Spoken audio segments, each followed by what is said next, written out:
Hello student, আজকের ABTA test পেপারের গণিতের 239 পেজটা সলভ করবো। 1 নম্বর 2 নম্বরে যত আছে, গত ভিডিওটা করতে করতে কেটে গেছিলো। দেখো একদম শুরু করছি যে 239 পেজ থেকে।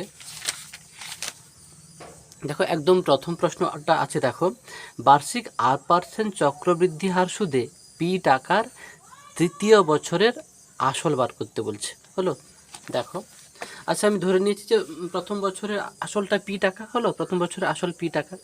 তাহলে প্রথম বছরের সুদ কত হবে? P T R by 100। তাহলে একে ক্যালকুলেশন করলে পি এর বাই 100 হবে। এবার দেখো দ্বিতীয় বছরের আসলটা কত হবে বলো। দ্বিতীয় বছর শেষে তুমি তাহলে দেখবে কত ব্যাংকে কত টাকা আছে, না ওই প্রথম বছরের আসলটা আর প্লাস এই সুদটা। দেখো এই যে প্রথম বছরের আসল প্লাস এই প্রথম বছরের সুদ, এই দুটো মিলেই তো দ্বিতীয় বছরের আসল হবে, তাই না? আচ্ছা এখান থেকে পি কমন নিয়েছি, এটা হয়েছে। তাহলে এই অংশটা দ্বিতীয় বছরের আসল। এবারে দ্বিতীয় বছরের সুদ কত হবে? সেই পি টি আর বাই 100। দেখো দ্বিতীয় বছরের সুদ কত হবে? সেই পি পি, এইটা পুরোটা পি, তাই না? এইটা পি টি1 আর বাই 100। শুধু কিন্তু দ্বিতীয় বছরের বার করছি, এখানে তোমরা ভুললে তোমরা 2 লিখে দেবে না। হলো, তাহলে দ্বিতীয় বছরের সুদটা কি? P T R by 100। হলো, একে দেখো ক্যালকুলেশন করতে এই অংশটা দাঁড়িয়েছে।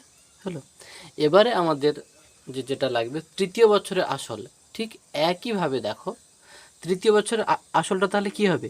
দ্বিতীয় বছরের আসলটা আর দ্বিতীয় বছরের সুদটা, এই দুটো তো যোগ করলে তো তৃতীয় বছরের শুরুতে, মানে তৃতীয় বছরের আসলটা তো পাবো। এইটা দেখো, এই যে দ্বিতীয় বছরের আসল এইটা যুক্ত দ্বিতীয় বছরের সুদ এইটা, এই যে এইটা, এই দুটোকে যোগ করেছি। আচ্ছা পুরোটা থেকে দেখো পি কমন যাবে, পি কমন নিয়েছি এইটা। এই উত্তরটা দেখো দ্বিতীয় বছরের তৃতীয় বছরের আসল হচ্ছে এটাই। হলো তৃতীয় বছরের আসল, এই উত্তরটা দেখবে অপশান সিতে আছে। আচ্ছা তোমরা যদি আরেকটা ভাবে করতে পারো, সেটা দেখো আমি করছি। দেখো তৃতীয় বছরের আসল মানে তাহলে কি বুঝলাম? যে দ্বিতীয় বছরের স্ববৃদ্ধিমূল। একটু ভেবে দেখো, দ্বিতীয় বছর শেষে যেটা দাঁড়াবে, তাই না? দ্বিতীয় বছরের স্ববৃদ্ধিমূল। তো দ্বিতীয় বছরের স্ববৃদ্ধিমূলের সূত্র কি? P into 1 plus R by 100 whole to the power N, মানে 2। তাহলে এটাকে আমি কেমনভাবে লিখতে পারি? দেখো 1 plus R by 100 into 1 plus R by 100। হলো, এবারে দেখো আমি এই অংশটাকে এর সঙ্গে গুণ করব একবার, তারপরে প্লাস চিহ্ন দিয়ে আবার এই অংশটাকে এর সঙ্গে গুণ করব। দেখো তাহলে 1 এর সঙ্গে এটা পুরোটা গুণ করলে কি হবে? এইটাই থাকবে। তোর এই প্লাস আবার এইটার সঙ্গে এই অংশটা গুণ করব।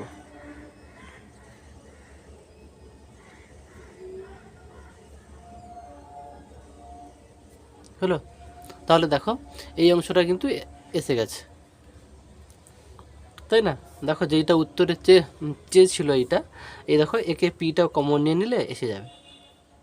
এটাও যদি তোমাদের মনে হয় তোমরা করতে পারো।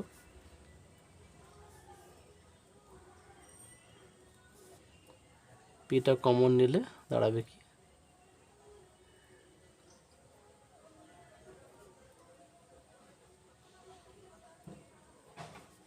ওকে, এই অপশনটা দেখবে সিতে আছে। তাহলে কি করলাম বলো দেখি। আমি এইটা পুরোটার সঙ্গে একে একবার গুণ করেছি, তারপরে এই পুরোটার সঙ্গে এইটাকে একবার গুণ করেছি, করার পরেই পুরোটা থেকে থেকে পি কমন নিয়ে নিচ্ছি, যেটা আছে সেটাই অপশান সিতে ছিল, অপশান সিতে ছিল। ওকে, তারপরের প্রশ্নে যাচ্ছি। দেখো তারপরে যে একটি একচল বিশিষ্ট দ্বিঘাত সমীকরণে যে পদটিতে চলের ঘাত শূন্য, সেই পদটি যদি অনুপস্থিত থাকে, তবে সেই দ্বিঘাত সমীকরণটির একটি বীজ সর্বদা হবে ড্যাশ। আচ্ছা আমি একটা দ্বিঘাত সমীকরণ দেখো লিখে নিয়েছি, A X square plus B X plus C. আচ্ছা এর সঙ্গে এক্স টু দি পাওয়ার 0 আছে ধরতে পারি, এটা এক্স স্কোয়ার, এটা এক্স টু দি পাওয়ার 1 কিছু মানে 1, এর সঙ্গে তার এক্স টু দি পাওয়ার 0। এবারে বলছে যে এই পদটি হচ্ছে থাকবে না। হলো, যে পদটিতে চলের ঘাত শূন্য সেই পদটি অনুপস্থিত, তাহলে এইটা থাকবে না। তাহলে কি হবে? এই দুটো থাকবে। দেখো এই দুটো সমান শূন্য লিখেছি, তাহলে এর দুজন থেকে এক্স কমন নিয়ে নিচ্ছি, এ এক্স প্লাস এখানে শুধু বি পড়ে আছে, তাহলে শুধু এক্স সমান 0 লিখতে পারি। তাহলে এই 0টা দেখো ডিতে আছে, অপশান ডিতে আছে। তার পরের প্রশ্ন দেখো, তৃতীয়টা। এই ভিডিওটা করতে করতে কেটে গেছিলো, যার জন্য সেইখান থেকে আবার তোমাদের দেখিয়ে দিচ্ছি হলো, আর বাকি অংশটা ওর সঙ্গে করে দেবো। ওকে, তারপর দেখো তৃতীয়টা, বৃত্তের উপর অবস্থিত কোনো বিন্দুতে অঙ্কিত স্পর্শকের সংখ্যা। দেখো একটি হবে। আমি এই একটা বৃত্ত অঙ্কন করেছি, ধরো এই বিন্দুতে একটা স্পর্শক, এই আঁকবো একটা, এই বিন্দুতেও তাহলে একটা হবে। তাহলে যে কোনো একটা বিন্দুতে একটাই স্পর্শক হবে, তার জন্য আমি এই একটা স্পর্শক লিখেছি হলো। তার পরের প্রশ্নটা দেখো, আইভির দাগে একটি ঘনকের কর্ণের দৈর্ঘ্য ঘনকটির একটি তলের কর্ণের দৈর্ঘ্যের কত গুণ? জানি না মানে ভাববো এক্স গুণ। তাহলে ঘনকের কর্ণের দৈর্ঘ্য, দেখো ঘনকের কর্ণের দৈর্ঘ্য সমান লিখেছি, ঘনকের একটি তলকে দেখতে কেমন গো? বর্গক্ষেত্র তো, তাহলে বর্গক্ষেত্রের কর্ণের দৈর্ঘ্যের এক্স গুণ হলো। ক্লিয়ার? তাহলে আশা করি বুঝতে পেরেছো যে ঘনকের কর্ণের দৈর্ঘ্যটা কি বলেছে, ঘনকের একটি তলের কর্ণের দৈর্ঘ্যের কত গুণ। তাহলে একটি তলকে দেখতে বর্গক্ষেত্র, তাহলে বর্গক্ষেত্রের কর্ণের দৈর্ঘ্যের এক্স গুণ ধরেছি।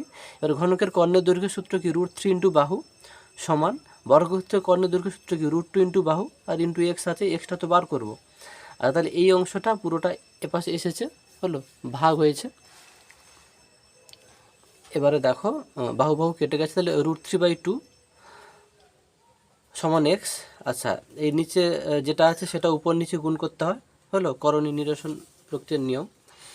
তাহলে এখানে দেখো √3 আর √2 গুণ করলে √6 হবে, আর √2 গুণ করলে 2, তাহলে এক্সের মান এটা এটা দেখো সিতে আছে হলো। তার পরের প্রশ্ন দেখো, ভির দাগে,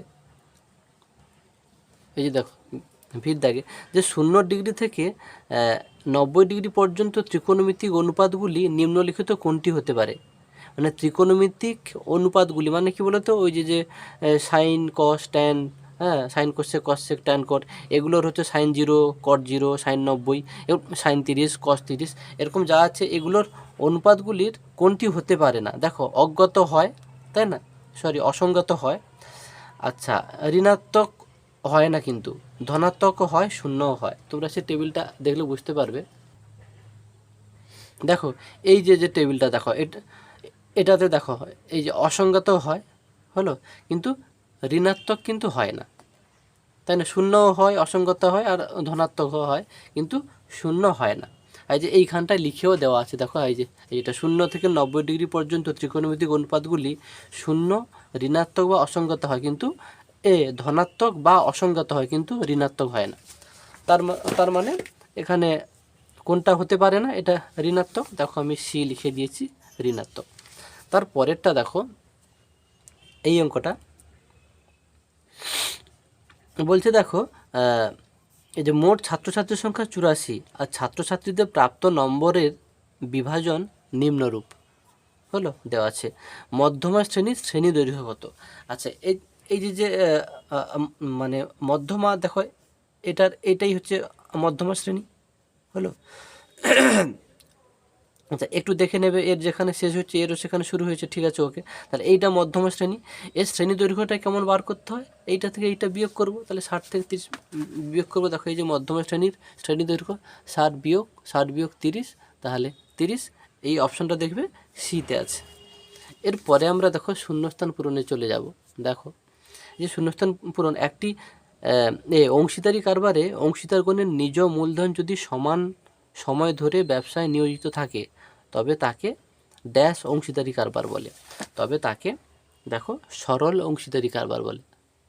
ক্লিয়ার? তাহলে অংশীদারি কারবারে অংশীদারগণের নিজ মূলধন যদি সমান সময় ধরে ব্যবসায় নিয়োজিত থাকে, তাকে কি বলে? সরল অংশীদারি কারবার।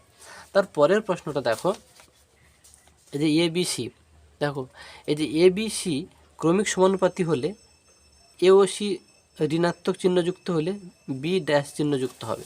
দেখো ABC ক্রমিক সমানুপাতি হলে কীরকম লেখা যায়? A/B সমান B/C, এটা নিশ্চয়ই জানো। ABC ক্রমিক সমানুপাতি হলে এই রকম লেখা যায় হলো। তারপরে দেখো তাহলে A/B সমান B/C, আচ্ছা কোনাকুনি গুণ করে নিয়েছি, B গুণ করলে B² সমান AC হলো। তাহলে বির মানটা কত? Plus minus √/AC। এবারে বলছে কি এসি বলছে যদি ঋণাত্মক হয়, এও ধরো, এটা ধরো ঋণাত্মক হলো, এটাও ঋণাত্মক, তাহলে কি মাইনাস মাইনাসে প্লাস হয়ে যাবে, তাহলে কোনো চিন্তা নেই। তাহলে বি এর মানটা কী হবে, উভয় চিহ্নযুক্ত হবে। হ্যাঁ দেখো, বি এর মানটা ধনাত্মক ও ঋণাত্মক চিহ্নযুক্ত হবে। ক্লিয়ার? তোমরা তাহলে শূন্যস্থানে কী লিখবে, ধনাত্মক ও ঋণাত্মক চিহ্নযুক্ত হবে।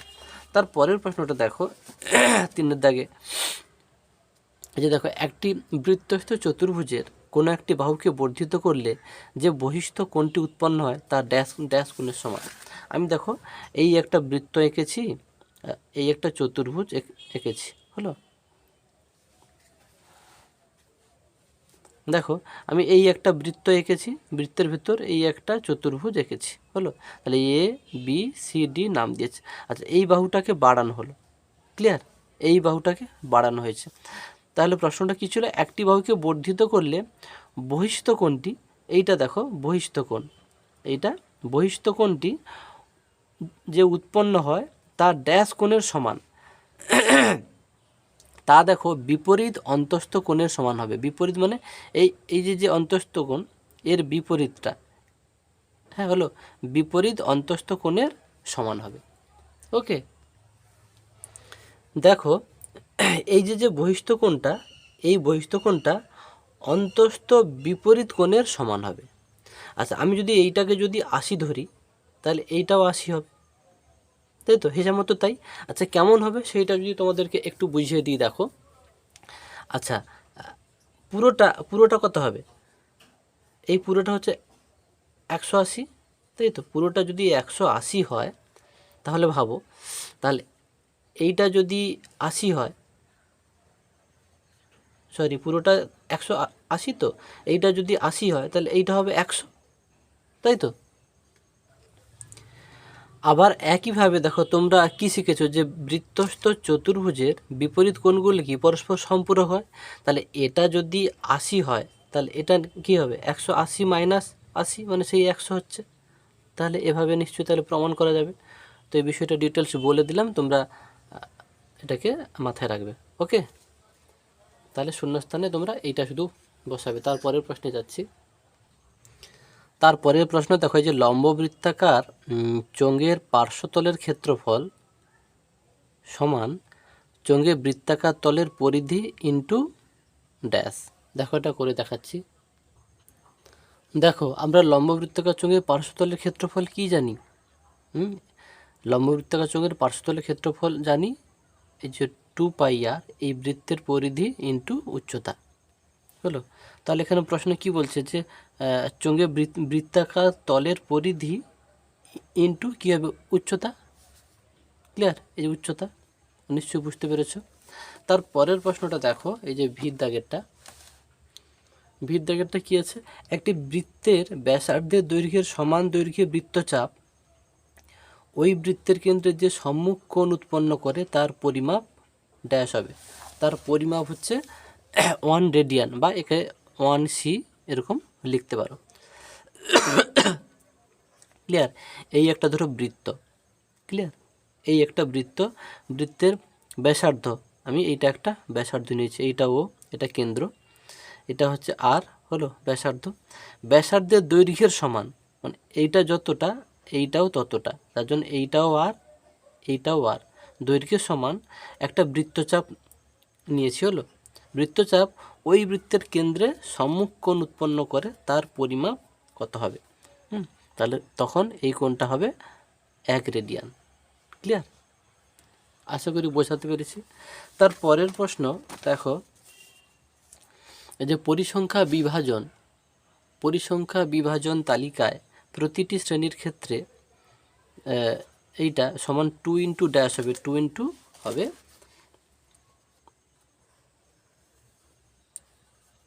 শ্রেণী মধ্যক বা শ্রেণী মধ্যমা। ওকে, শ্রেণী মধ্যক বা শ্রেণী মধ্যমা। ওকে, দেখো এই অংশটা কেমন হয় একটু বুঝিয়ে দিচ্ছি। ধরো আমি একটা শ্রেণী নিলাম, এইটা নিলাম, হলো 10 থেকে 20, এই শ্রেণীটা আমি নিলাম। আচ্ছা, এর মধ্যমানটা বার করবো কীরকম, এই উচ্চ আর নিম্ন যোগ করে 2 দিয়ে ভাগ করতে এটা 15 হচ্ছে। দেখো তুমি 15-এর সঙ্গে 2 গুণ করো, হলো, 2 গুণ করলে দেখো এইটা, এই যে উচ্চ শ্রেণী সীমানা আর নিম্ন শ্রেণী সীমানার যোগফল বেরোবে, যেটা প্রশ্নে বলেছে। হলো, তাহলে মধ্যমার সঙ্গে এটা যদি গুণ করা হয় তাহলে এদের যোগফল বেরোবে। ক্লিয়ার? তারপরের প্রশ্নে দেখো, আমরা সত্য মিথ্যা শুরু করব। তারপরে প্রশ্ন দেখো, বার্ষিক 8% সরল সুদের হারে 100 টাকার 1 বছরের সুদ, সেইটা আগে তাহলে বার করব। সেইটা বলছে আসলের এত অংশ হয়, এটা সত্য না মিথ্যা দেখাতে বলছে। তাহলে দেখো, আমি সুদটা আগে বার করেছি। তো আই ইকুয়াল টু কি, পি 100, টিটা কত 1 বছর, ইন্টু আরটা আর বাই 100, 100 কেটে গেলো, তো আই ইকুয়াল টু আর হলো, তাহলে সূত্রটা আর। এইটা বলছে, এই সূত্রটা বলছে কত, এই সূত্রটা কত আর, তাহলে এই সূত্রটা আর সমান আসলের মানে 100 এর আর বাই 100, 100 কাটলো, তাহলে আর সমান আর আর হচ্ছে, তাহলে সত্য, তাই তো। তার পরের প্রশ্নটা যাচ্ছি, দেখো এটা একটা ভালো প্রশ্ন। দেখো, কোনো মিশ্র দ্বিঘাতকরণীর ক্ষেত্রে সকল করণী নিরসক উৎপাদকই পূরককরণী। কোনো মিশ্র দ্বিঘাতকরণীর ক্ষেত্রে সকল করণী নিরসক উৎপাদকই পূরককরণী হবে বলছে, কিন্তু পূরককরণী মাত্রই করণী নিরসক উৎপাদক নয়। এই প্রথম লাইনটা তোমাদের ভালো করে বুঝিয়ে দিচ্ছি। দেখো, কোনো মিশ্র দ্বিঘাতকরণীর ক্ষেত্রে দেখো, আমি একটা এই যে মিশ্র দ্বিঘাতকরণী নিয়েছি, হলো, এর করণীয় নিরসক উৎপাদক এইটা হবে, তাই তো। করণীয় নিরসক উৎপাদকটা কেমন বার করা হয়, এর দুজনের গুণফল যদি মূলদ সংখ্যা হয়, তুমি এই দুজনের গুণফল তুমি করো, দেখবে মূলদ সংখ্যা হবে, তাহলে এটা করণীয় নিরসক উৎপাদক হচ্ছে। তো কোনো মিশ্র দ্বিঘাতকরণীর ক্ষেত্রে সকল করণীয় নিরসক উৎপাদকই পূরককরণীয় হবে বলছে। এইটা কিন্তু পূরককরণী কখন হবে, পূরককরণী হওয়ার কিন্তু শর্ত দেখো আমি লিখে দিয়েছি, যে গুণফল আর যোগফল, মানে এই দুজনের গুণফল আর যোগফল যদি মূলত সংখ্যা হয়, তুমি যোগ করো, যোগ করলে কি হবে, এটা যোগ করলে 2√3 হবে, তাই না। আর এটা কেটে যাবে, তাহলে মূলত সংখ্যা হচ্ছে না যোগফল, গুণফলটা মূলত সংখ্যা হচ্ছে, তাহলে হবে না। আবার এইটা ধরো সাপোজ আরেকটা উদাহরণ দিচ্ছে, তাহলে কি সব ক্ষেত্রে হবে না, তাই তো, তাহলে এটা কিন্তু মিথ্যা হবে। তুমি আরেকটা উদাহরণ দিচ্ছি, ধরো এইটার আরেকটা করণীয় নিরসক উৎপাদক ধরো এইটা, ওকে, একে তুমি যোগ করো, যোগ করলে কি হবে, এইটা কেটে যাবে নাকি, তাহলে -2 আর -4, তাহলে -2 আর -2 -4 হবে, তাহলে মূলত সংখ্যা হচ্ছে। আবার গুণ করো, হ্যাঁ, তোমার সরি এইটাকে যদি তুমি এ ধরো a+b, আবার a-b, তাহলে a² - b², এটা দেখবে মূলত সংখ্যা আসছে। তাহলে সব ক্ষেত্রে হবে না, এইটা মাথায় রাখতে হবে। তাহলে তোমাকে মাথায় রাখতে হবে মূলত সংখ্যা, মানে যদি এদের যোগফল আর গুণফল যদি মূলত সংখ্যা হয়, তবে অনুবন্ধীকরণী বা পূরককরণী হবে। ক্লিয়ার? তাহলে তোমাকে দেখে নিতে হবে, ভালো করে বুঝিয়ে দিলাম, এবারে তোমরা বিষয়টাকে মাথায় রাখবে। ওকে, তাহলে আমরা কি পেলাম না, সকল করণী নিরসক উৎপাদকই পূরককরণী হবে না, হলো, কখনো কখনো হবে। চলো তার পরের প্রশ্নে আমরা যাচ্ছি।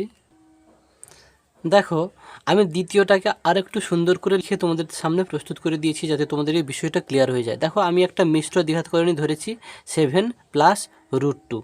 এই মিশ্র দ্বিঘাতকরণীর করণী নিরসক উৎপাদক এইটা হবে 7 - √2। দেখো, এদের গুণ করো, গুণ করলে দেখবে মূলদ সংখ্যা আসছে, তাহলে এটি একটা এদের গুণও করো, আবার যোগও করো, হ্যাঁ, এই দুজনের গুণফল আবার যোগফল দুটোই দেখো মূলদ সংখ্যা হবে, তাই এটি পূরককরণী। কিন্তু আবার এইটার মানে এই মিশ্র দ্বিঘাতকরণটার করণী নিরসক উৎপাদক এইটা ধরলাম, এইটা ধরলে দেখো এই দুজনের যোগফল কিন্তু দেখো 2√2 আসছে, হ্যাঁ, গুণফল হয়তো মূলত সংখ্যা আসছে ঠিকই, কিন্তু যোগফল আসছে না, তাহলে এটা কিন্তু পূরককরণী নয়। তাই যার জন্য কারণটা সুন্দরভাবে ব্যাখ্যা করে দিয়েছি, তোমরা খাতায় সুন্দর করে তুলে নেবে। যে কারণ দেখো, কোনো মিশ্র দ্বিঘাতকরণীর করণী নিরসক উৎপাদকের সঙ্গে ওই করণীর উৎপাদকের সঙ্গে ওই করণীর যোগফল ও গুণফল যদি উভয় মূলদ সংখ্যা হয় তবে ওই করণী নিরসক উৎপাদককে ওই মিশ্র দ্বিঘাত করণীর পূরক করণী বা অনুবন্ধী করণী বলে। ক্লিয়ার? তাহলে বিষয়টা একদম ক্লিয়ার করে দিলাম। তাহলে সব ক্ষেত্রে হবে না, যেহেতু প্রশ্নে তোমাদের এখানে দেখো বলেছিল যে সকল করণী নিরসক উৎপাদকই পূরক করণী হবে, এটা কখনোই নয়। ভালো করে ক্লিয়ার করে দিলাম। তারপরে প্রশ্ন দেখো, যে কোনো বৃত্তের একাধিক জ্যা কেন্দ্রে সমান সমান কোণ উৎপন্ন করলে জ্যাগুলি সর্বদা পরস্পর সমান্তরাল হবে। এটা দেখবে 55 পৃষ্ঠায় এইটা আছে, তোমরা বইতে দেখে নেবে। দেখো জ্যাগুলি সর্বদা পরস্পর সমান্তরাল হবে এটা কিন্তু মিথ্যা। কখনো কখনো জ্যাগুলি পরস্পর সমান্তরাল হবে, শুধুমাত্র সেইটা আমি তোমাদেরকে দেখিয়ে দিচ্ছি, আচ্ছা ভালো করে বুঝিয়ে দিচ্ছি দেখো, তাহলে এটা কিন্তু মিথ্যা হবে। আচ্ছা, যখন শুধুমাত্র ধরো একটা বৃত্ত আঁকলাম, হলো দেখো, ধরো এই একটা আমি বৃত্ত আঁকলাম, হলো এই ধরো এইটা একটা জ্যা, হলো এ বি একটি জ্যা, আচ্ছা সিডি একটি জ্যা, কেন্দ্র ও, হলো। যদি এইটা যদি ব্যাস হয় শুধুমাত্র সেই সময় কিন্তু এ বি এবং সিডিটা কিন্তু সমান্তরাল হবে। কিন্তু যদি ছবিটা যদি এই রকম হয় তখন কিন্তু হবে না, হলো। ধরো এইটা আর ধরো এইটা যা, এইটাও যা, এ বি সিডি,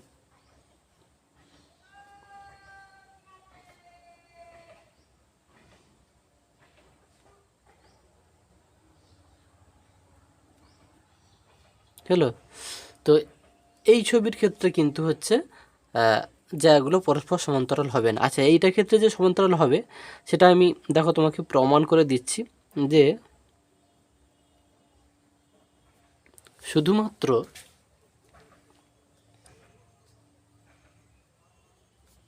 যখন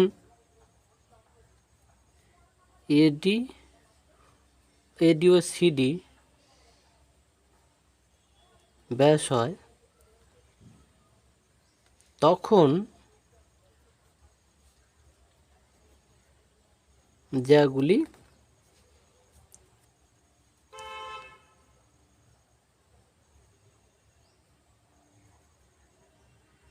সমান্তরাল হয়, অন্যথায় হবে না।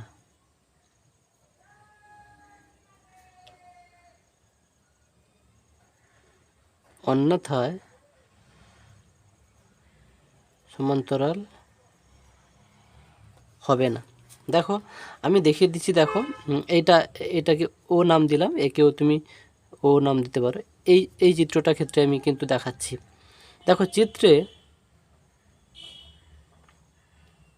দেখো ত্রিভুজ এ ও বি ও ত্রিভুজ এইটা সিওডি সর্বসম হবে,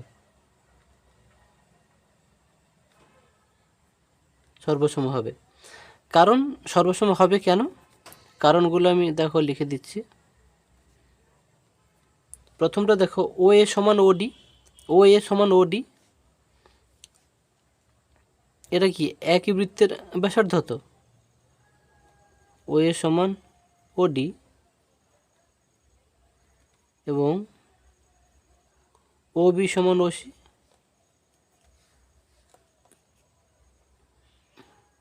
কি লিখব এখানে, যেহেতু এরা একই বৃত্তের ব্যাসার্ধ।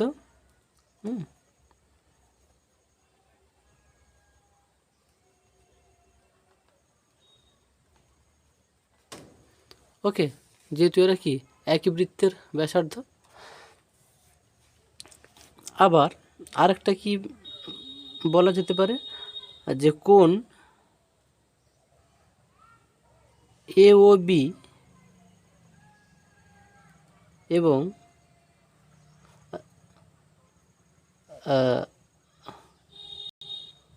আচ্ছা, এখানে সমান চিহ্ন তোমরা দিয়ে দেবে। কোন এ ও বি সমান সিওডি।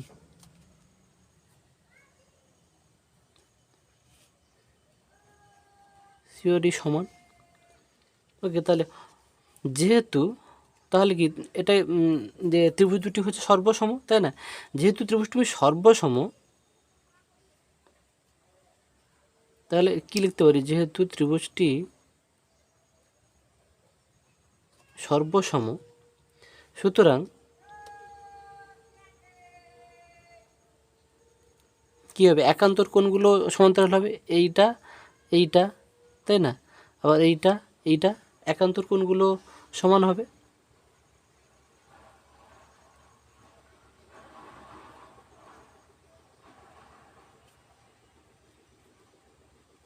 তাই না? একান্তর কোণগুলো কোনটা কোনটা বলে? এইটা এইটা, মানে কি এ বি সি এই কোণটা, আবার এই কোণটা বি সি ডি হলো, কোণগুলো সমান একান্তর কোণগুলো। আর আমি লিখলাম না, দেখিয়ে দিলাম যে এই কোণটা এই কোণটা হলো, আর এই কোণটা এই কোণটা। ক্লিয়ার? একান্তর কোণগুলো সমান হবে। তাহলে সুতরাং কি বলতে পারি?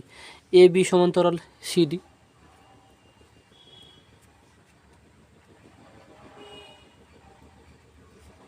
সুতরাং এ বি সমান্তরাল সিডি হলো। তাহলে সমস্ত ক্ষেত্রে মানে সব সময় যে সমান্তরাল হবে তা কিন্তু নয়। তাহলে এই প্রশ্নটা কিন্তু এটা কি হবে? এটা হবে মিথ্যা, তাই না? আমি এখানে লিখে দিচ্ছি মিথ্যা। আগেরটাও কিন্তু মিথ্যা হবে, তাই না? আগেরটাও কিন্তু মিথ্যা হবে। আগেরটাই যে নিচে আমি লিখে দিচ্ছি। চলো তার পরের প্রশ্নে যাচ্ছি। দেখো, এই বিষয়গুলো ডিটেলস বলা হচ্ছে তার কারণ তোমাদের অনেকেরই কিন্তু ডিটেলস বিষয়গুলো জানা নেই। যাদের জানা আছে তাদের কোনো সমস্যাই নেই, যাদের জানা নেই তাদের জন্য একটু ডিটেলস ভালো করে বলে দেওয়া হচ্ছে। ওকে, তার পরের প্রশ্ন দেখো, আইভির দেখে একটি গোলকের সমগ্রতলের ক্ষেত্রফলের সূত্র কি? 4πr²।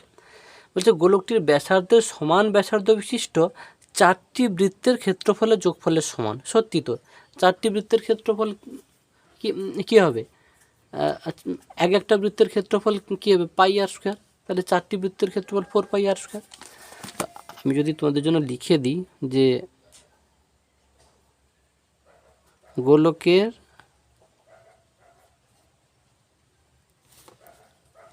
বক্রতলের ক্ষেত্রফল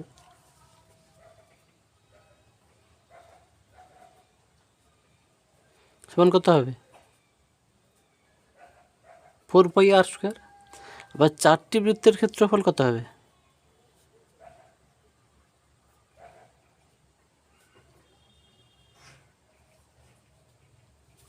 চারটি বৃত্তের ক্ষেত্রফল কত হবে? πr² plus πr² plus πr² plus πr² সমান 4πr², তাই না? তাহলে এটা সমান হচ্ছে। তুমি যদি একে যদি 1 নম্বর সমীকরণ দাও, একেও যদি 2 নম্বর সমীকরণ দাও, যে অতএব তাহলে 1 সমান 2 নাকি? তাহলে এটা সত্য। তার পরের প্রশ্নে যাচ্ছি। তার পরের প্রশ্ন দেখো যে sine alpha by sine beta সমান আলফা বাই বিটা। তো এইভাবে সাইন কখনো কেটে যায় না। আর এটা একটা তো প্রমাণ, তাহলে এটা তো মিথ্যা। হ্যাঁ, কখনো এরকম সাইন হচ্ছে কাটে না। ওকে, তাহলে এটা মিথ্যা। আর তোমাদের কারো যদি প্রমাণ করার ইচ্ছা হয়, তোমরা কী করবে? আলফা আর বিটার মান হচ্ছে কিছু একটা ধরে নেবে। হলো, ধরো আলফার মান 30 ধরলে, বিটার মান ধরো 60 ধরলে, দুটো যেহেতু আলাদা তাহলে আলাদা আলাদা ধরবে। তাহলে এখানে কত? সাইন 30 ডিগ্রি মান বসাবে, এখানে সাইন 60 ডিগ্রি হচ্ছে মান বসাবে, সমান। এটা কি? এটা শুধু 30/60 হবে। দেখবে দুপাশ সমান হচ্ছে না।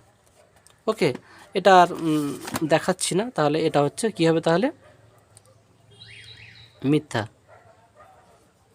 ওকে, তারপরে দেখো তথ্যের সংখ্যাগুরু মান কখনোই একাধিক হতে পারে না।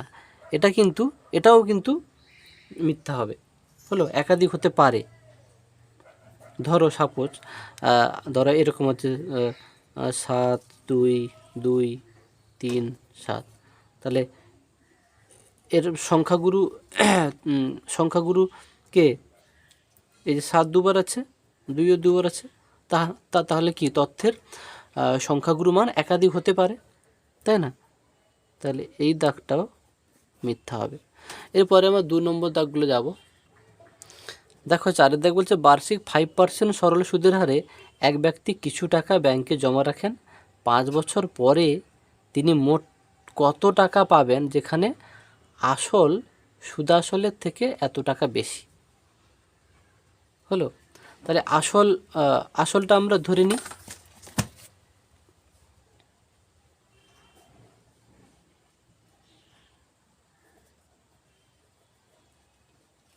তাহলে দেখো ধরি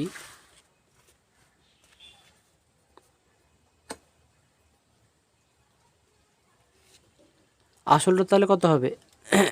সমান এক্স টাকা। হলো। তাহলে অত সুদ কত হবে?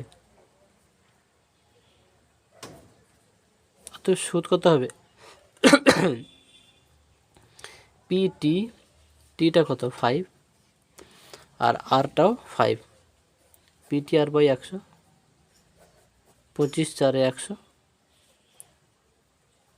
তাহলে এক্স বাই 4 টাকা। হলো। অত সুদ আসল কত হবে?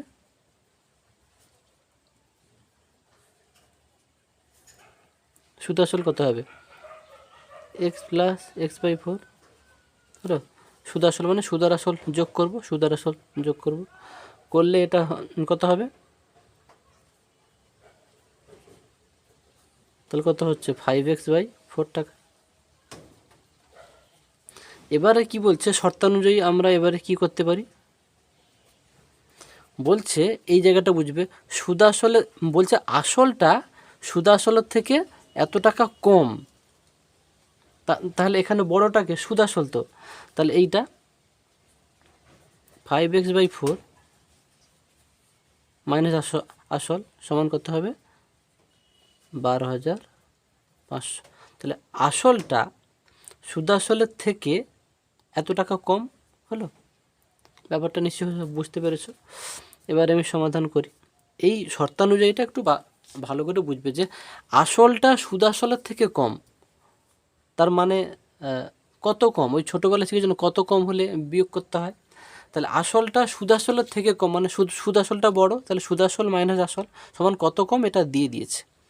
চলো এবারে করি।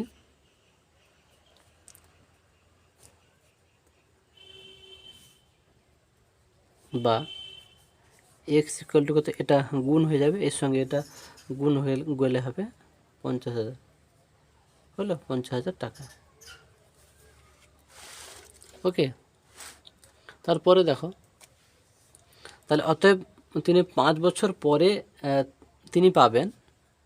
2 নম্বর প্রশ্নগুলো তো একটু লিখে লিখে করবে।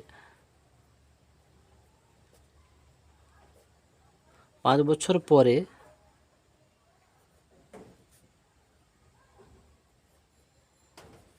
তিনি পাবেন কত?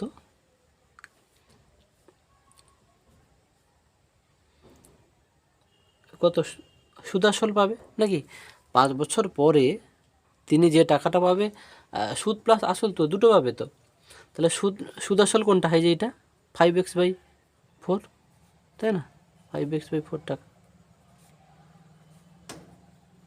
5 ইন্টু এক্সের মান তো পেয়ে গেছো 50,000 বাই 4। হলো।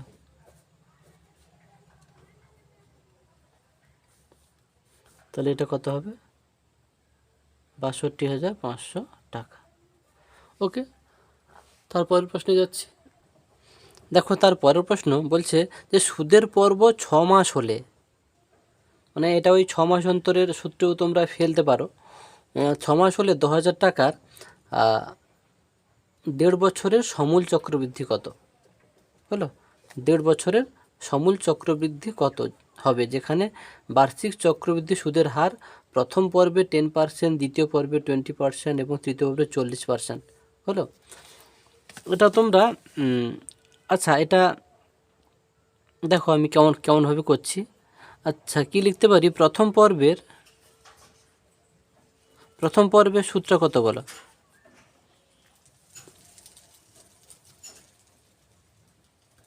2000, টিটা কত, 6 মাস আছে যেহেতু বছরে করে নিলাম, হলো 6 মাস সমান কত বছর, 6/12 বছর। পিটিআর প্রথমে কি প্রথম পর্বে 10% আছে। আচ্ছা তাহলে দুটো হলো 6×2 = 12, 2×5 = 10, তাহলে এটা হবে 500 টাকা। হলো, তাহলে প্রথম পর্বের সুদ এত টাকা। তাহলে দ্বিতীয় পর্বের আসলটা তাহলে কত হবে?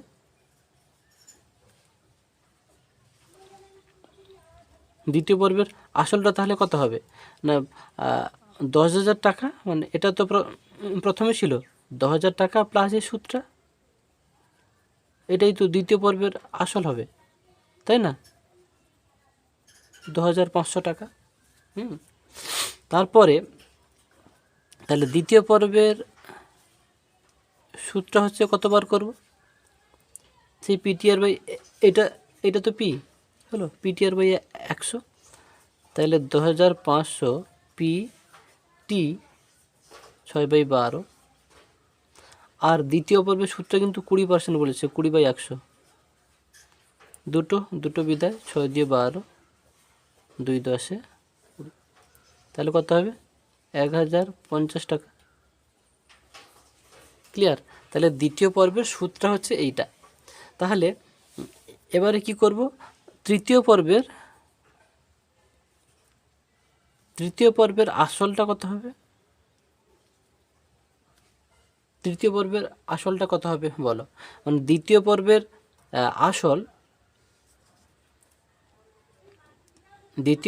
আসল প্লাস হচ্ছে দ্বিতীয় পর্বের সুদ, তাই না? এটাই তো তৃতীয় পর্বের আসল হবে। দ্বিতীয় পর্বের আসল আর প্লাস দ্বিতীয় পর্বের সুদ, এটাই তো তৃতীয় পর্বের আসল হবে। একটু ভেবে দেখো, এটা হবে হচ্ছে তোমার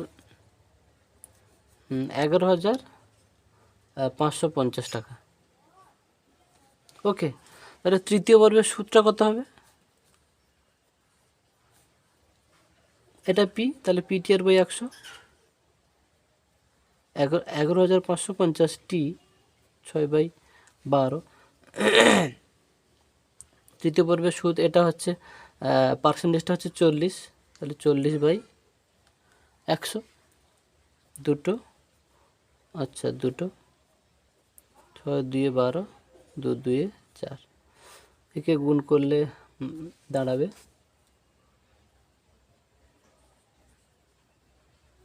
2,310 টাকা। তাহলে অতএব আমাদের কি পেলাম না, দেড় বছরের সমূল চক্রবৃদ্ধি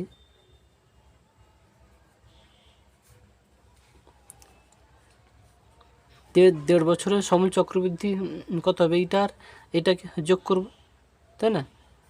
আসল আর সুদটা 11,550 প্লাস 2,310, 13,860 টাকা। এটা কিন্তু একদম ডিটেলস ভেঙে এই পদ্ধতিটা। ওকে, আর তোমরা আরেকটা পদ্ধতিও করতে পারো, সেটা ওই যে 6 মাস অন্তরের যে সূত্রটা, ওটাও করতে পারো। অথবা বলে আমি দেখো করে দিচ্ছি এটা। তো সমূল চক্রবৃদ্ধিটা কত হবে,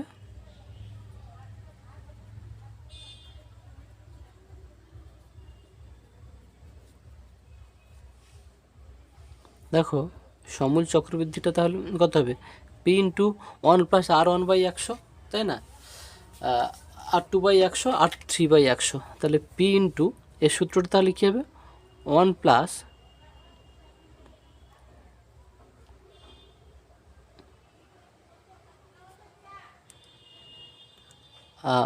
R1/2, যেহেতু 6 মাস অন্তর আছে, R1/2/100,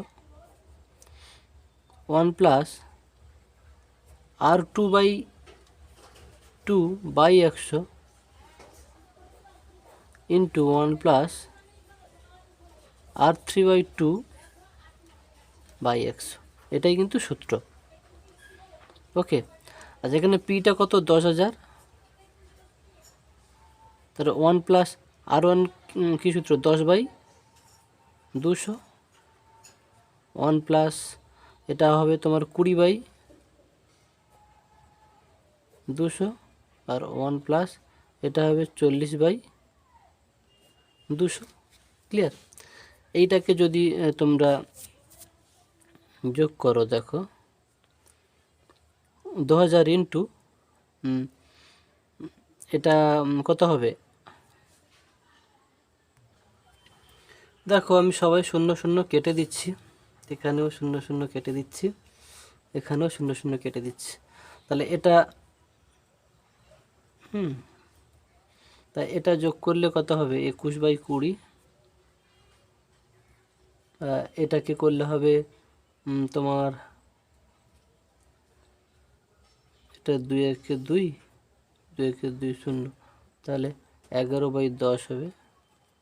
এটা হচ্ছে 4 5 20, মানে তোমার 6/5 হবে। আমি সরাসরি মুখে মুখে যোগ করে নিলাম। হ্যাঁ, তোমরা পারলে যদি করবে, নাহলে ভেঙে ভেঙে করবে। হলো, তাহলে এটা দেখো একটা 0 একটা 2টো 0 2টো 0 হলো, 5 2 10 0, 2 10 20 হলো। এদেরকে গুণ করবে, গুণ করলে হয়ে যাবে 13,860 টাকা। হলো, তো এই সূত্রটা কিন্তু তোমাদের একটু বুঝতে হবে, একটু মাথা খাটিয়ে। ক্লিয়ার? নাহলে কিন্তু এই এই মানে ওপরের এই ভেঙে ভেঙে যে পদ্ধতিটা, এটা কিন্তু অনেক ভালো। এবার তোমাদের যেটা খুশি সেটা করবে। ওকে, তারপরের প্রশ্নে যাচ্ছি।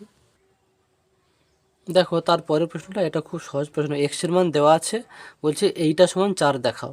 তাহলে আমি এই বাম পক্ষটা করলে যদি 4 বেরিয়ে যায় তাহলে প্রমাণিত হয়ে যাবে। দেখো আমি লিখে নিচ্ছি এক্সের মান √5 + 1, তাহলে বাম পক্ষ এটা। তাহলে এক্সের জায়গায় এক্সের মানটা শুধু বসিয়ে দাও। 2 × এক্সের মান কত √5 + 1। একে দেখো a + b হোল স্কোয়ারের সূত্র ফেলো, a² + 2ab + b², তো -2 √5, তারপরে প্লাস মাইনাসে মাইনাস এটা 2, এটা কাটবে।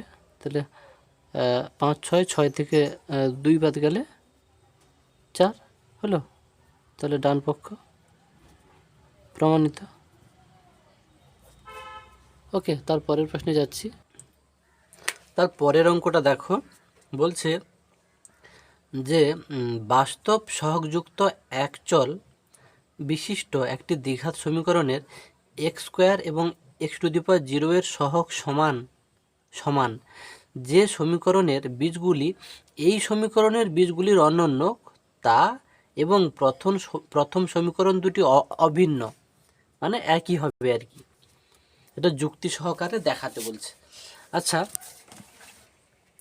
আমি তাহলে অঙ্কটাকে কেমন করব, দেখো প্রথমে আমি একটা দ্বিঘাত সমীকরণ লিখি, x² + bx + c = 0। এটাই তো দ্বিঘাত সমীকরণ।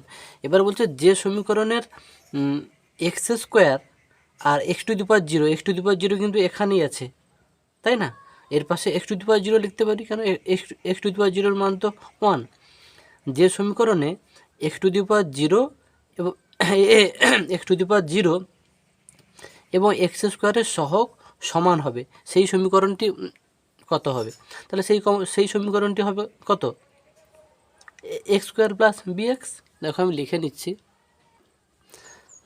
লিখে নিয়েছি। মানে প্রশ্নে যেটা বলেছে, যে সমীকরণের x² এবং x⁴ এর সহগ সমান, সেই সমীকরণটি সহগ সমান, সেই সমীকরণটি লিখতে বলছে। তাহলে সেই সমীকরণটি দেখো লিখছি, x² + bx + x⁴ সমান 0, এটাই হবে।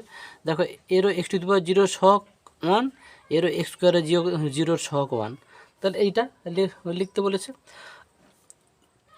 তাহলে এইটাকে আমি কী লিখতে পারি, x² + bx + 1 সমান 0। ওকে, তাহলে এর দুটো বীজ ধরি, দুটি বীজ আলফা আর বিটা। ওকে, তাহলে বীজ দুটোর সমষ্টি কত? তাহলে অতএব আলফা প্লাস বিটা সমান কী হবে? মাইনাস বি বাই এ, তাহলে মাইনাস বি বাই ওয়ান সমান কত হবে? Minus B. আর বি দুটোর গুণফল আলফা বিটা সমান কত? সি বাই এ। সিটা কত? 1, এটা কত? 1, তাহলে হবে 1। ওকে, তাহলে আবার বলছে কি, তাহলে আবার যে সমীকরণের বীজ দুটি এই সমীকরণের বীজগুলোর অনন্য, সেই সমীকরণটি হচ্ছে কত হবে? তাহলে লিখি যে অতএব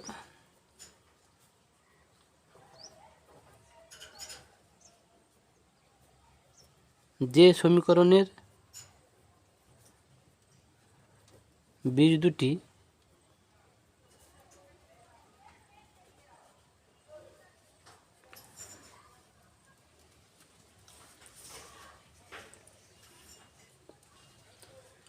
একটু দেখে নিচ্ছি প্রশ্নটা।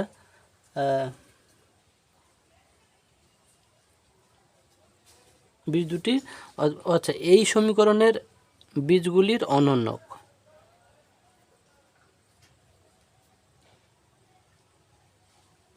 বীজগুলির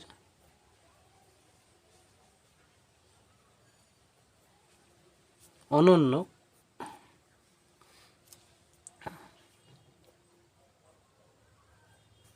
সেই সমীকরণটি কী হবে?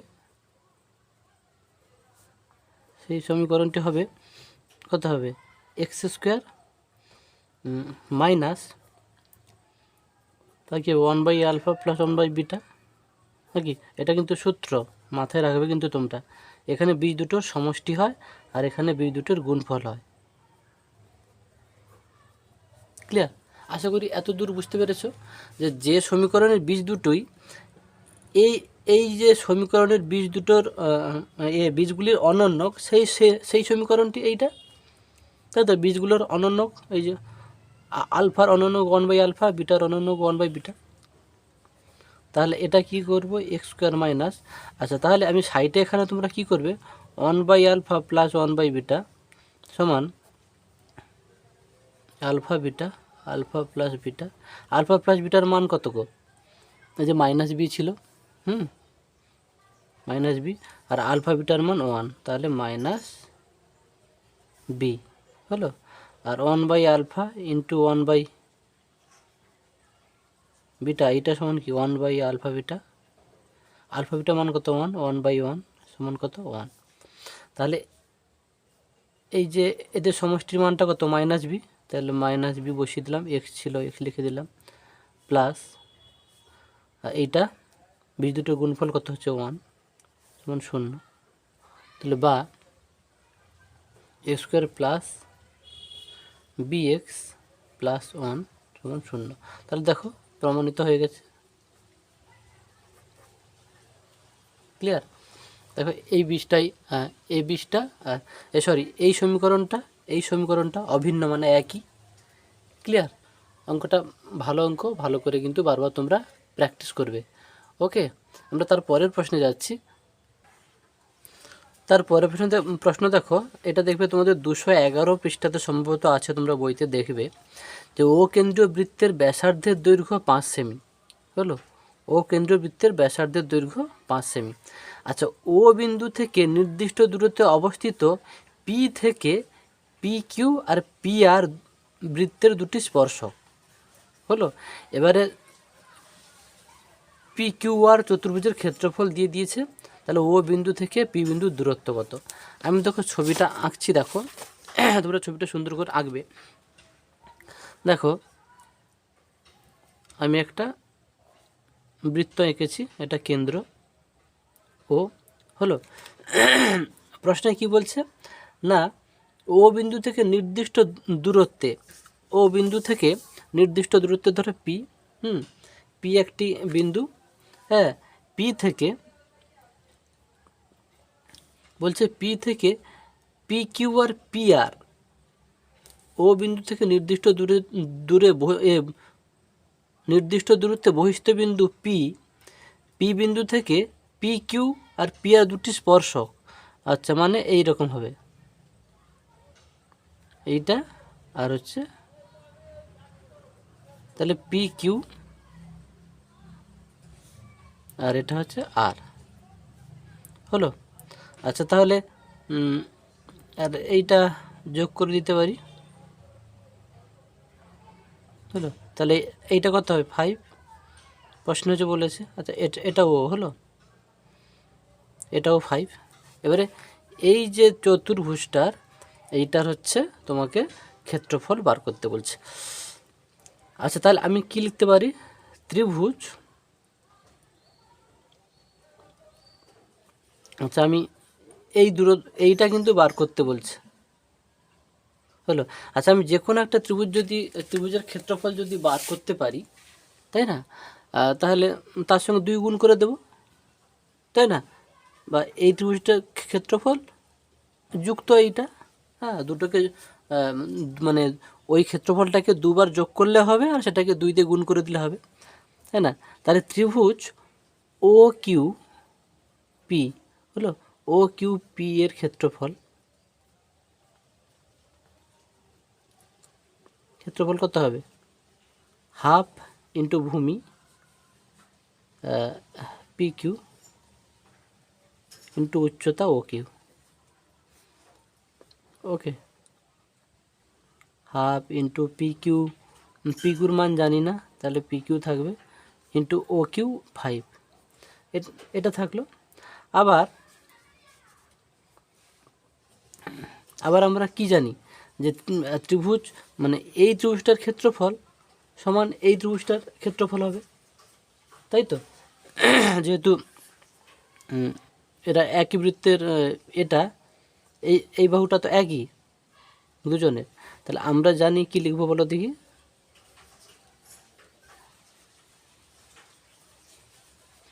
আমরা জানি ত্রিভুজ পি ও কিউ এর ক্ষেত্রফল সমান ত্রিভুজ ও পি আর এর ক্ষেত্রফল, ওকে। তাহলে আমরা কি লিখতে পারি যে এইটা সমান,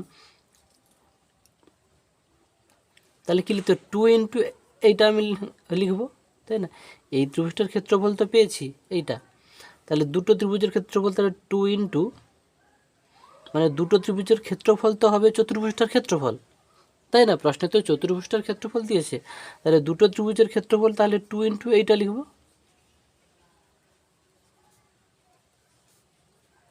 সমান 60, ওকে।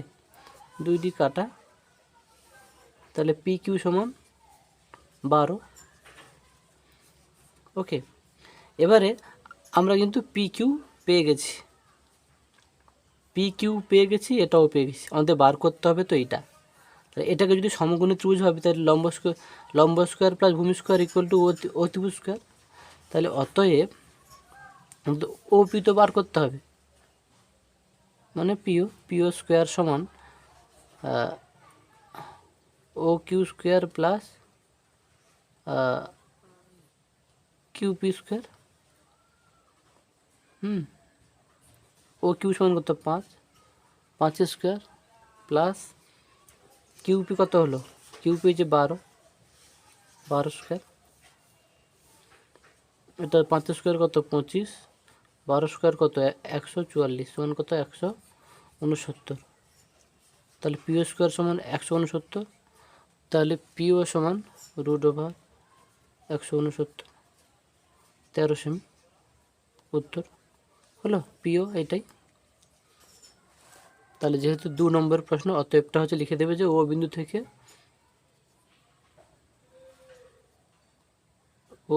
থেকে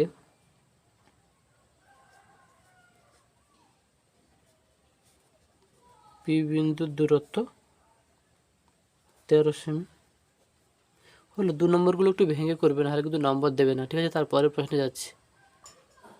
তারপরে দেখো যে ভিআইয়ের দাগে 2.5 সেমি দৈর্ঘ্যের ব্যাসার্ধ বিশিষ্ট একটি বৃত্তের দুটি জ্যা A B 4 semi R AC 3 semi কোণ বিএসি এর মান কত? দেখো তাহলে আমি একটা বৃত্ত যদি আঁকি, ওকে, এটা এ বি আর এটা হচ্ছে এসি, এটা এসি তো এ বি, তাহলে এটা 4 এটা 3, এটা ধরো কেন্দ্র,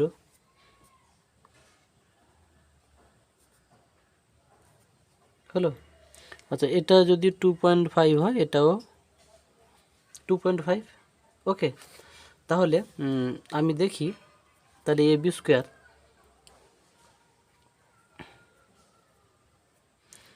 স্কোয়ার প্লাস লম্ব স্কোয়ার প্লাস ভূমি স্কোয়ার এসি স্কোয়ার সমান কত হচ্ছে দেখি, 4 স্কোয়ার প্লাস 3 স্কোয়ার 16 প্লাস 9 সমান 25। তাহলে 25টা, এটা 5, হ্যাঁ, এটা যখন এই বাহুটা তো 5, মানে এটাকে 5 স্কোয়ার লিখতে পারি, তাহলে 5 মানে কত, 20, তাই তো, 20 স্কোয়ার। তাহলে সুতরাং কি লিখতে পারি, সুতরাং এবিসি একটি সমকোণী ত্রিভুজ, তাই না? সুতরাং ত্রিভুজ এবিসি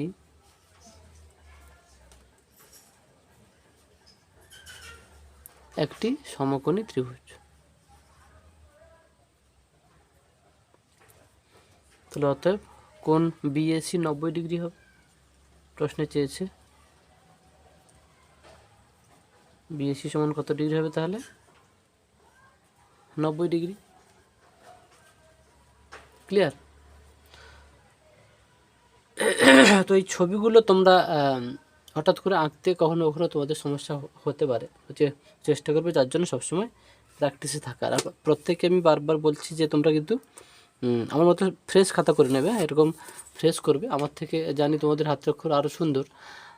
যাই হোক, সুন্দর করে তৈরি করলে মাথায় থাকে। হ্যাঁ, তারপরের প্রশ্নটা কিন্তু যাচ্ছি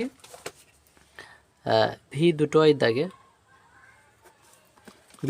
দাগে দেখো, এই যে ত্রিভুজ এবিসি এর, এই যে ত্রিভুজ এবিসি এর বিসি এর সমান্তরাল এ বি এবং এসিকে যথাক্রমে ডি ও ই বিন্দুতে ছেদ করলে প্রমাণ করতে বলছে। এটা থ্যালেসের উপপাদ্য। দেখো আমি ত্রিভুজ এবিসি একটা আঁকলাম, এ বি সি, হলো। ত্রিভুজ এবিসি এর বিসি এর সমান্তরাল সরলরেখা, বিসি এর সমান্তরাল সরলরেখা এইটা, হলো। সেইটা হচ্ছে এ বি ও এসিকে ডি ও ই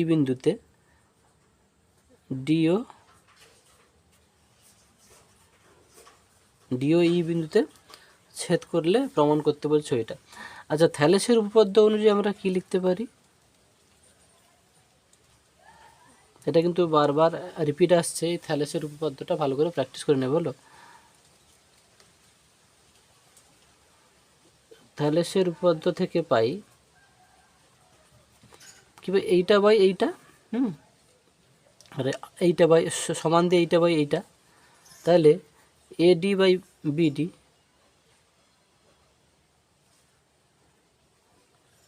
সমান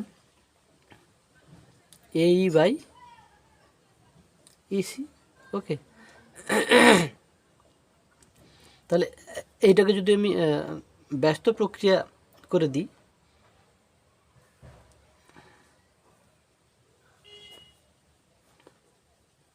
বিডি বাই এডি সমান ইসি বাই এই, তোমরা লিখবে ব্যস্ত প্রক্রিয়া,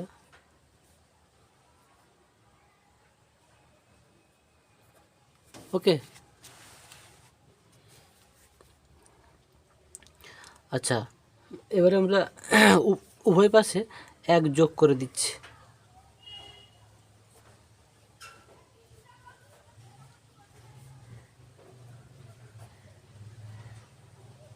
হলো। যোগ করে দিলে এবারে যোগ করো,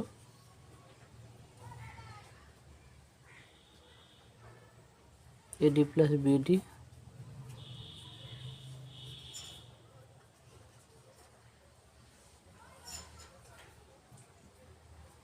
ওকে, এবারে দেখো এডি প্লাস বিডি, এই যে এডি প্লাস বিডি মানে এই দুটোকে যোগ করলে কী হয়, এ বি হয়, এ বি বাই এডি, এই প্লাস ইসি, এই প্লাস ইসি, তাহলে এইটা আর এইটা যোগ করলে কত হয়, এসি হয়, এসি বাই এই হলো। তাহলে একে আবার ব্যস্ত প্রক্রিয়া করে দাও।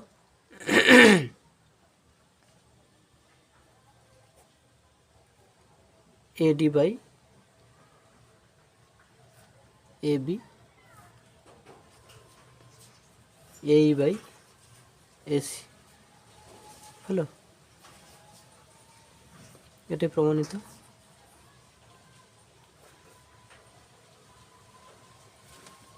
ক্লিয়ার? আশা করি বুঝতে পেরেছো। এখানে তোমরা লিখে দিতে পারো যে ব্যস্ত প্রক্রিয়া করে পাই।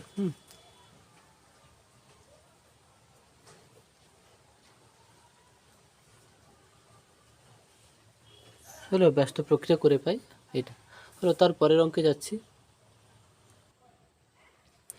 দেখো তারপরে এটা এ একক দৈর্ঘ্যের বাহুবিশিষ্ট দুটি নিরেট ঘনক, ঘনক কয়টি, দুটি, দুটি নিরেট ঘনক থেকে সবচেয়ে কম কাঠ নষ্ট করে যে নিরেট লম্ববৃত্তাকার শঙ্কু ও নিরেট গোলক তৈরি করা যাবে তাদের আয়তন। দেখো তাহলে ছবিটা কেমন হবে, আমি হাতেই আঁকছি। এই একটা ঘনক আর এই একটা ঘনক হলো। এখানে যদি শঙ্কু আঁকি এরকম হবে, ওকে ক্লিয়ার? আচ্ছা এটাও এ, তাহলে এটাও এ, আচ্ছা এটাও তাহলে ব্যাসার্ধটাও তাহলে এ, ওকে। তাহলে লিখছি দেখো, শঙ্কুর ব্যাসার্ধ সমান কত, এ একক, এই তো। অতএব শঙ্কুর আয়তন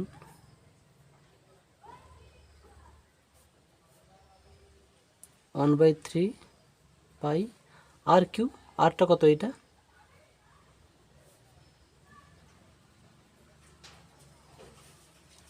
ঘন একক, ওকে। তারপরে দেখো আবার একইভাবে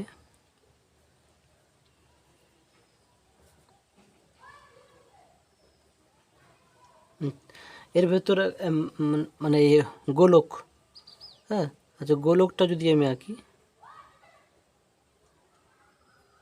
হ্যালো, আচ্ছা এই ছবি থেকে কি দেখতে পাচ্ছ, তাই এটাও এ, এটাও এ, তাই এটাও তাহলে এ হবে, মানে গোলকের ব্যাস সমান ঘনকের একটি বাহু।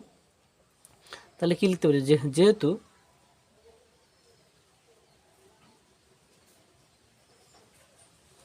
গোলকের ব্যাস সমান ঘনকের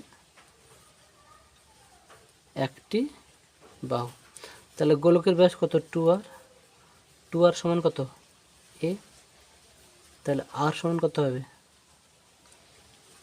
এ বাই টু, ওকে। তাহলে অতএব গোলকের আয়তন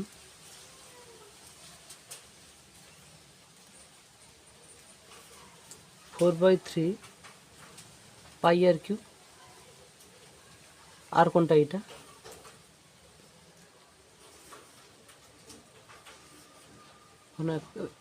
এবারে এই দুটোর অনুপাত বার করতে বলছে, ওকে, এই দুটোর অনুপাত বার করতে বলছে। অতএব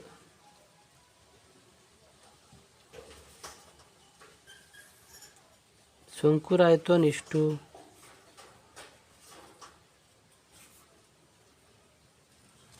গোলকের আয়তন, শঙ্কুর আয়তনটা কত, one by three pi a cube is গোলকের আয়তন ফোর বাই থ্রি পাই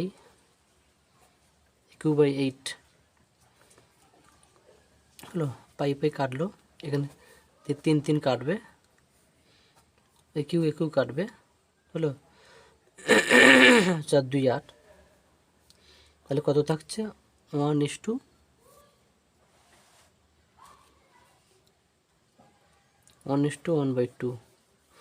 তাহলে এর সঙ্গে দুই গুণ করে দাও, এর সঙ্গে 2 গুণ করে দাও। এটা নিয়ম জানো তো? এই এদের লসাগু দিয়ে মানে উভয়কে গুণ করে দিতে হয়। এটা কাটবে 2:1, হলো? এটাই উত্তর। তারপরের প্রশ্নে যাচ্ছি। দেখো তারপরে IX নরম পিচবোর্ড ভাবো নরম একটা পিচবোর্ডের একটি আয়তকার টুকরোর দৈর্ঘ্য প্রস্থের 4 গুণ। দৈর্ঘ্য বরাবর টুকরোটিকে জড়িয়ে যে লম্ববৃত্তাকার চোঙ পাওয়া যাবে তার পার্শ্বতলের ক্ষেত্রফল 100 বর্গ সেমি। ভালো প্রশ্ন কিন্তু। হলে চোঙটির উচ্চতা কত? দেখো আমি একটা ধরি, তাহলে ধরি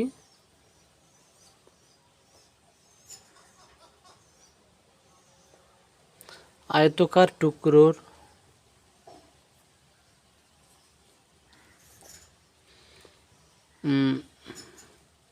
প্রস্থ ধরতে হবে। প্রস্থ কত? 1 সেমি। এই একটি আয়তকার টুকরো, তার প্রস্থ x, হলো? প্রস্থের 4 গুণটা হচ্ছে দৈর্ঘ্য। তাহলে দৈর্ঘ্য কত হবে? দৈর্ঘ্য হবে 4x সেমি। ওকে, আচ্ছা এবারে এইটাকে এরকম করলে মানে এই রকম করে গোড়াবে আর কি, হলো? মানে জড়ালে ছবিটা হচ্ছে কেমন হবে?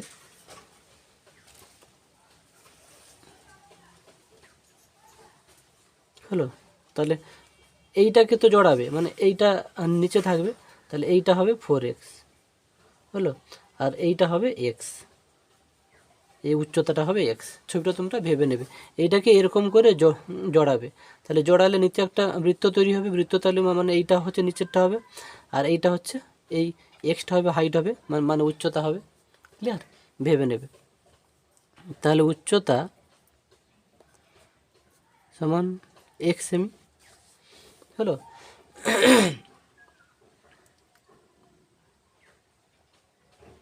তাহলে এবারে আমরা কি করব না, অতএব চোঙের প্রশ্নানুসারে চোঙের উচ্চতা সমান কত? 1 সেমি হবে তো। ক্লিয়ার? চোঙের উচ্চতা তো 1 সেমি হবে। আচ্ছা এখানে কি লিখতে পারি? এখানে চোঙের ভূমির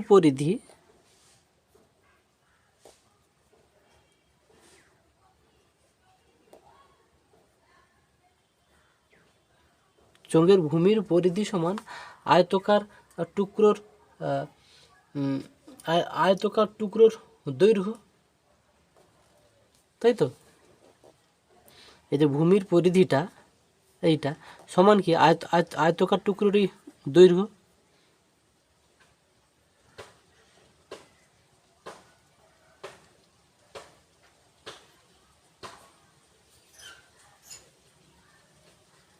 ওকে, তাহলে অতএব কি লিখতে পারি যে 2πr সমান 4x, নাকি?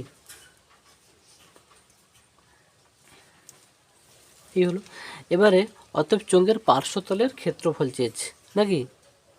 এটা এইরকম থাকুক। তারপরে দেখো চোঙের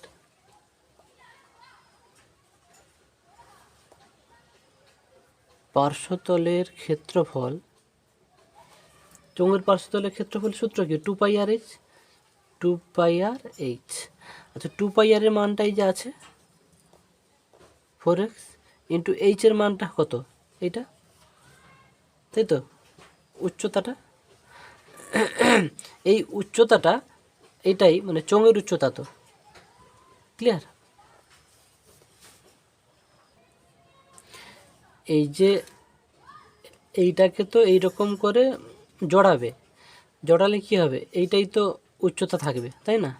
আর এই নিচের অংশটা তো বৃত্তাকার হয়ে যাবে, তাই না? এইটা তাহলে উচ্চতা, মানে এক্সটাই উচ্চতা থাকবে।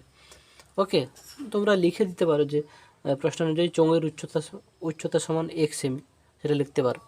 ঠিক আছে, তাহলে এটা দেখো 4x²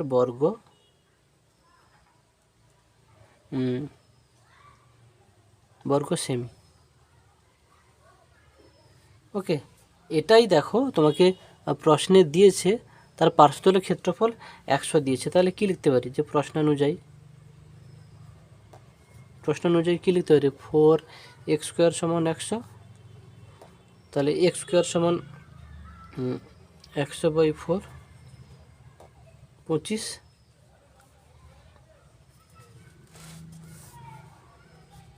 x সমান √25 সমান 5, অতএব চোঙের উচ্চতা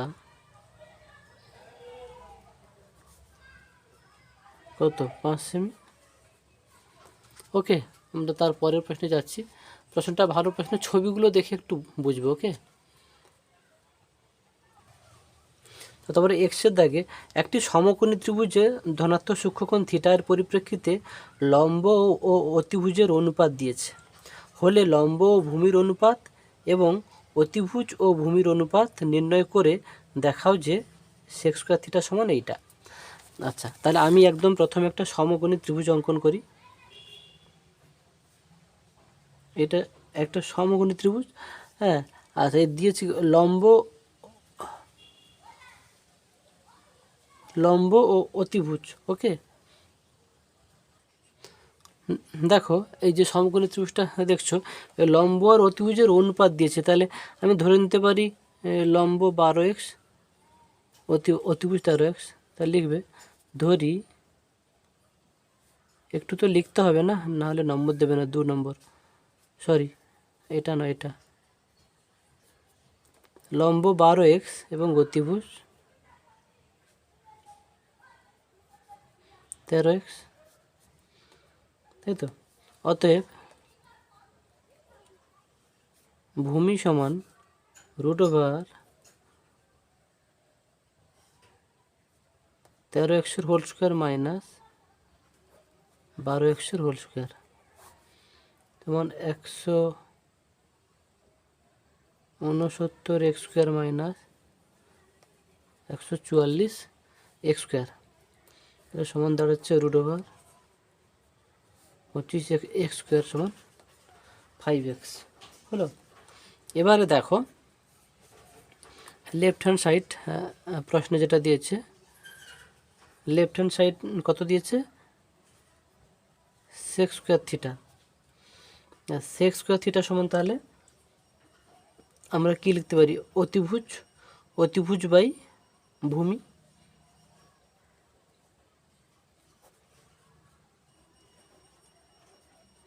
অতি কত 13x/5x, হলো।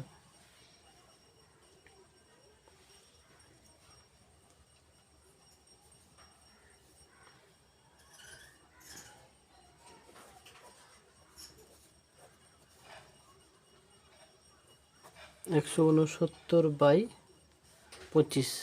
ওকে, তারপরে রাইট হ্যান্ড সাইড কি দেওয়া, রাইট হ্যান্ড সাইডটা কি 1 + tan² থিটা। তাহলে 1 + tan কি লম্ব বাই ভূমি, লম্বটা কত 12x বাই ভূমি 5x,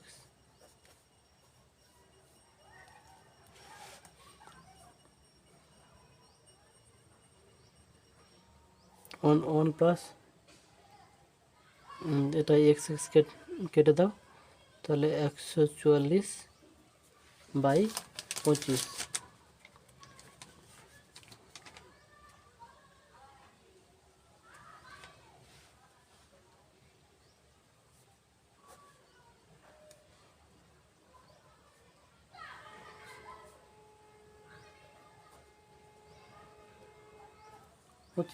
ওকে, তাহলে প্রমাণিত।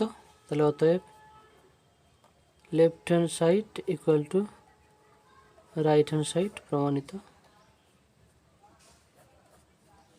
ওকে, আশা করি বুঝতে পেরেছো, বারবার দেখবে, ক্লিয়ার হয়ে যাবে। তারপরে প্রশ্নে যাচ্ছি।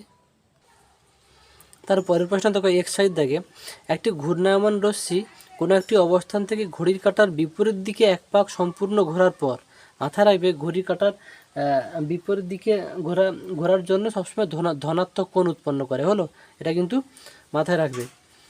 তো ঘড়ির কাঁটার বিপরীত দিকে এক পাক সম্পূর্ণ ঘুরলে তাহলে কি 360 ডিগ্রি যাবে। ঘোরার পর এক অর্ধ পাক মানে কি আবার 180 ডিগ্রি ঘুরে আবার 30 ডিগ্রি কোণ উৎপন্ন করে, তাহলে টোটাল কত হলো 360, 180 আর 30 হলো উৎপন্ন করেছে। ত্রিকোণমিতিক পরিমাপে কোণটির বৃত্তীয় মান কত? আচ্ছা দেখো আমি লিখে দিয়েছি যে রশ্মিটি ঘড়ির কাঁটার বিপরীত দিকে ঘোরার জন্য ধনাত্মক কোণ উৎপন্ন করে, এটা কিন্তু মাথায় রাখবে। তাহলে প্রশ্ন অনুযায়ী রশ্মিটি মোট কত কোণ উৎপন্ন করে? তাহলে রশ্মিটি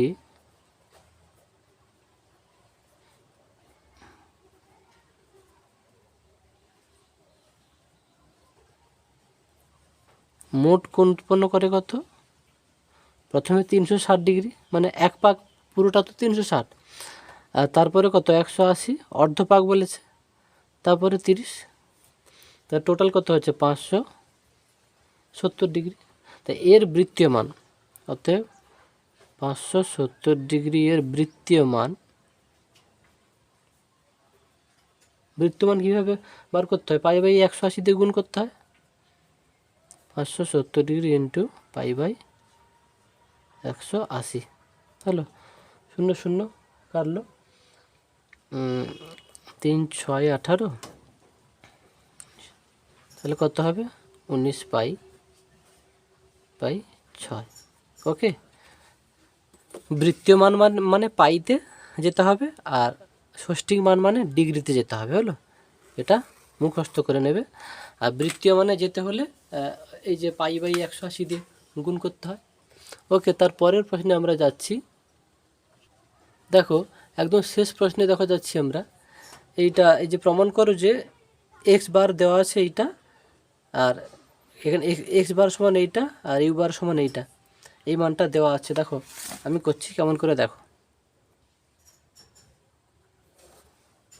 ওকে,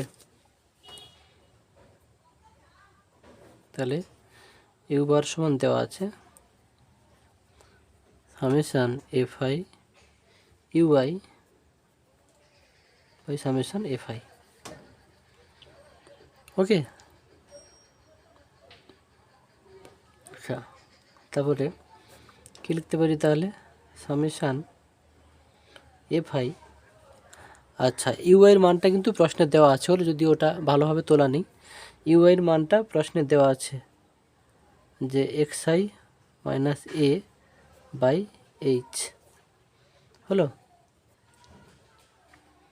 সামেশান এফ আই।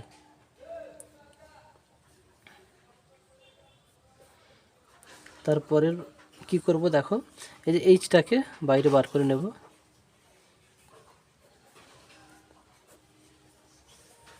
তাহলে summation F i into x I minus a summation F I. Okay, এটাকে আলাদা আলাদা করে নিচ্ছি।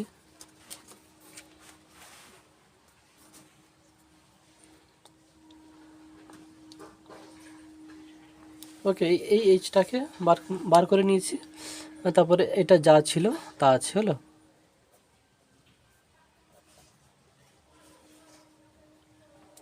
F I X I by summation F I minus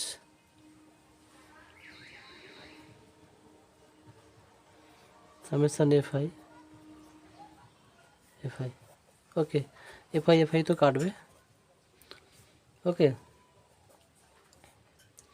আচ্ছা এইটার মান দেখো, এইটার মান কিন্তু প্রশ্নে দেওয়া আছে, এটা হচ্ছে এক্স বার দেওয়া আছে মাইনাস এ, এটা তো ইউআই সরি ইউ বার, এইচটা এদিকে গেলে কি হবে? ইউ বার এইচ সমান কত হবে? এক্স বার মাইনাস এ। ওকে, তাহলে এটাকে এ পাশে নিয়ে যাও, এটাই প্রমাণ করতে বলছে এ প্লাস, হ্যাঁ প্রমাণ করো যে এটাই এ প্লাস ইউ বার এইচ সমান এক্স বার। আশা করি তোমরা বুঝতে পেরেছো, হলো। এখানে সাইডে তোমরা লিখে দিতে পারো যে দেওয়া আছে, মানে প্রশ্নে দেওয়া আছে ইউআই সমান এক্সআই মাইনাস এ। প্রশ্নে প্রিন্টিং মিস্টেক হয়েছে, ইউআই এক্সআইটা সম্ভবত দেয়নি।